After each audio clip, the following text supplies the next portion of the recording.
안녕하세요. 무릇입니다. 이번에는 한국사 여걸열전이라는 책을 좀 읽으려고 가지고 왔습니다. 단락단락 편으로 이제 좀 읽으려고 해요.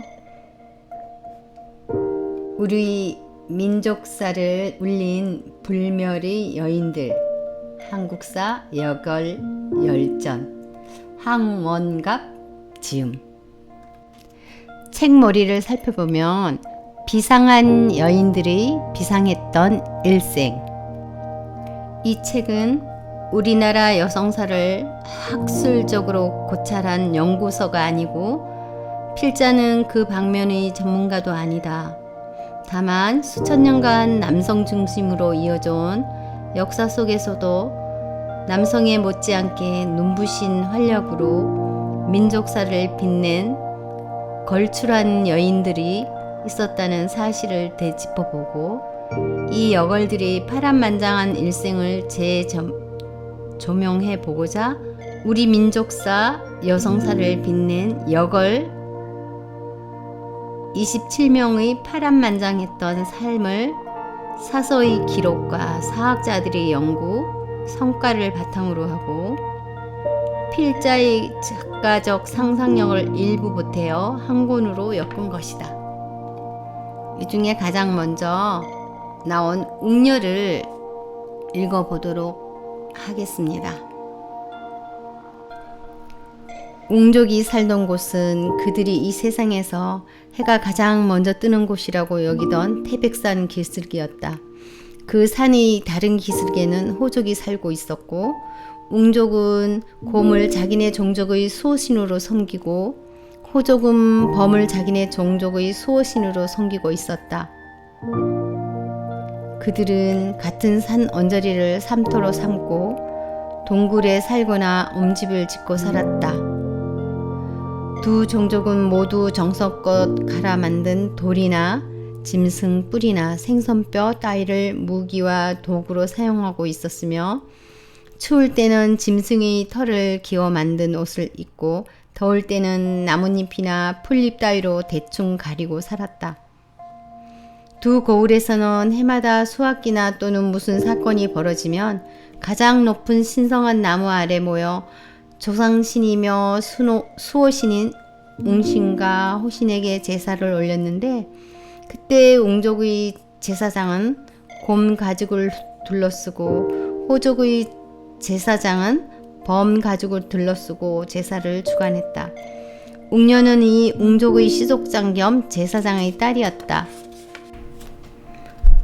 웅녀가 신하가 전하는 대로 곰이 아니라는 사실, 삼국유사에 나오는 곰 한 마리와 범 한 마리도 당연히 동물인 곰과 범이 아니었다. 곰이나 범은 무리 생활을 하지 않으므로 제 새끼가 아니면 같은 굴에서 살지 않는다. 하물며 곰과 범이 한 굴 안에 들어갔다면 힘이 약한 곰은 범의 먹이가 되기 십상이다. 이는 곰족과 범족이 다 같이 동굴 속에서 혈거 생활을 하고 있었다는 이야기로 해석해야 옳을 것이다. 쑥과 마늘도 그렇다. 범은 육식성 동물이기 때문에 쑥과 마늘만 먹고 100일 동안 견디라는 것은 굶어 죽으라는 소리와 같다. 마늘은 곰에게 상극이다. 아무리 신화의 기록이지만 고지식하게 그대로 해석해서는 안 된다. 이는 환웅 천황이 아직도 석기시대에 머물고 있는 곰족과 범족의 우두머리로 하여금 야만적 본성과 미개한 생활 습관을 버리고 새로운 신시대의 백성으로 살아갈 수 있도록 교화시키기 위해 동굴 속에서 수행정진하는 중에 쑥을 태워 그 연기로 해충을 쫓고 혹시 질병이 생기면 해독과 강정의 약효가 있는 마늘을 먹도록 했다고 해석하는 것이 타당하다. 그러면 웅녀가 더불어 혼인할 사내가 없으므로 늘 신단수 밑에서 아이를 갖게 해달라고 빌었다는 대목은 어떻게 해석해야 좋을까? 웅녀가 웅족 제사장이나 종작의 딸이라고 볼 때 혼인할 사내가 없었다는 것은 말이 안 된다. 웅녀의 자태와 용모가 빼어나게 아름다웠는지는 알 수 없지만 그렇다고 해서 총각들이 두 번 다시 돌아보지 않을 정도의 처녀도 아니었을 것이다. 이는 웅녀가 눈이 높아 자신의 시족에게는 마땅한 신랑감을 발견하지 못했거나 새로운 지배자인 환웅천왕의 배필이 되어 자신은 물론 자기 시족의 신분 상승과 안전을 도모했다는 뜻으로 되풀이 된다. 이에 웅녀의 지극한 정성에 감동한 한웅이 아내로 맞아들여 단군 여왕을 낳게 되었을 것이다. 그러면 웅족이 한웅에게 선택된 백성이 된 호족은 어디로 사라져 버렸을까? 이들 범족은 한웅에게 굴복하기를 거부하고 정하다가 다른 지역으로 추방당한 것으로 보인다. 하지만 우리나라 민간 신앙 가운데 범은 곳곳에서 산신령으로 숭배의 대상이 되고 있는 반면 곰은 미련한 사람의 대명사로 쓰이고 있는 까닭은 무엇일까? 삼국지 2지에 얘는 범을 산신으로 모시고 제사 지낸다. 기록이 나온다. 이로 볼 때 범적은 요동에서 쫓겨난 남만주를 거쳐 한반도 동해안 쪽으로 남하한 것으로 추정된다. 강원도 강릉 대관령 국사성황당에서 호랑이를 산신령으로 모시고 해마다 단오절에 제사를 지내는 것이 그 대표적인 예라고 할 수 있다. 하지만 곰 숭배 사상도 완전히 사라져 버린 것은 아니고 웅산, 웅진, 웅천 같은 지명으로 살아남아 있다. 부모 없는 자식이 없고 조상 없는 후손도 없다. 역사가 오래된 나라치고 건국 신화가 없는 나라도 찾아보기 힘들다. 건국의 시조는 곧 그 민족의 조상신이다. 5,000년이 넘는 역사를 이어온 우리 한민족은 오랜 옛날부터 단군 왕검을 개국 시조로 받아들여 왔으며 단군 왕검이 세운 고조선을 우리 결해가 세운 최초의 나라로 내세우는데 민족적 공감대를 형성해 왔다. 하지만 단군왕이 우리 결의 최초의 인간이요 유일한 조상은 아니다. 단군 왕검은 특정한 개인을 가리키는 고유명사가 아니고 고조선의 종교적 지도자의 명칭인 단군과 정치적 지도자의 명칭인 왕검을 아울러 일컫는 칭호였다. 우리가 흔히 말하는 단군 왕검은 고조선을 건국한 최초의 제왕을 가리키는 칭호이다. 고조선의 첫 번째 임금인 단군 왕검에게도 당연히 어머니와 아버지가 있었다. 할아버지와 할머니와 같은 조상들이 있었고 옛 기록이 전한 바에 따르면 단군의 아버지는 환웅천왕이요 어머니는 웅녀라고 했다. 또한 환웅천왕은 환국의 천재, 다시 말해서 하느님의 아들이라고 했으니 천자의 아들을 우리 결에는 시조로 하는 천손족이 되는 것이다. 고조선이라는 나라 이름도 그렇다. 단군 왕검이 세운 나라는 조선이지 고조선은 아니다.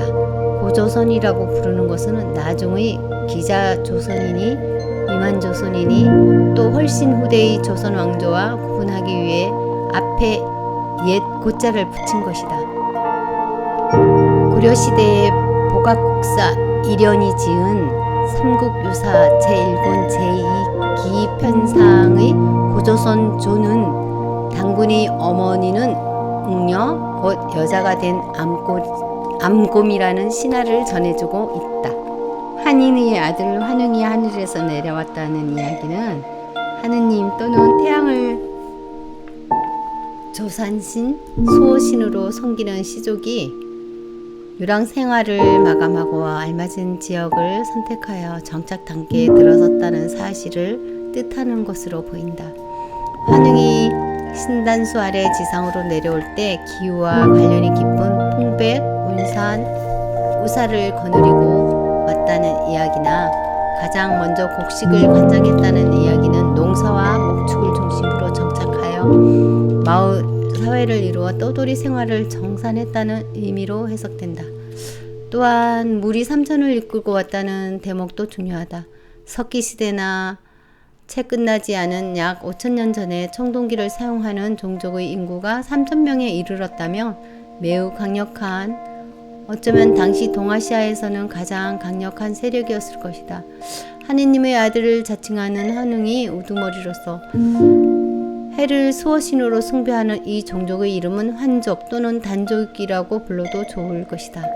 이들이 하늘에서 신단수 아래 지상을 내려왔다는 것을 말 그대로 우주선을 타고 하늘에서 떨어졌다는 뜻이 아니라 높은 산맥을 타넘어 하느님에게 제사 올리는 신성한 나무를 중심으로 자리 잡았다고 풀이된다.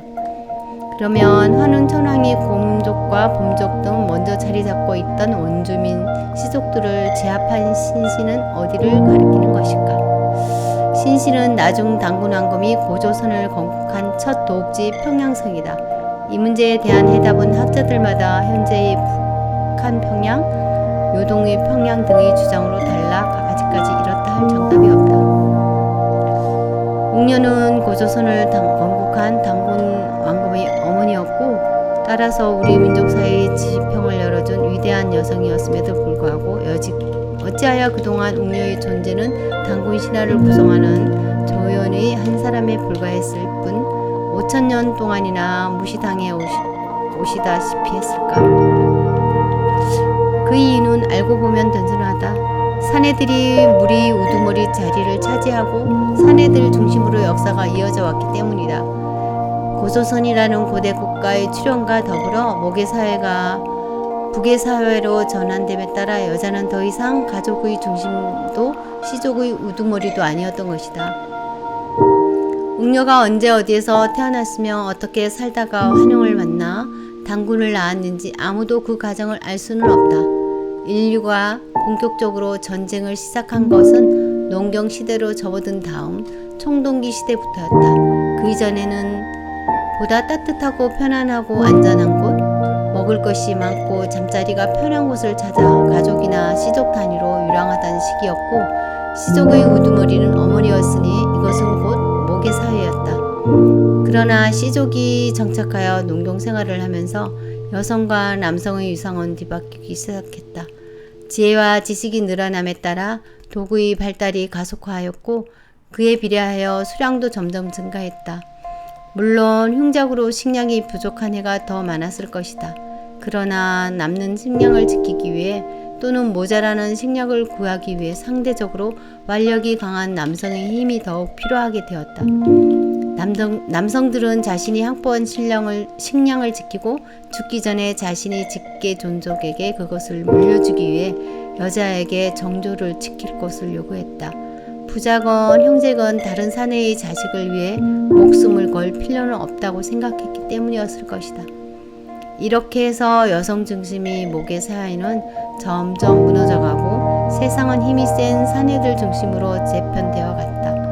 가족 내에서 어머니의 권위보다 아버지의 권위가 강해지면서 일처다부제의 전통도 과거 속으로 사라져버렸다. 그렇게 세상은 남자들이 주도하기 시작했다.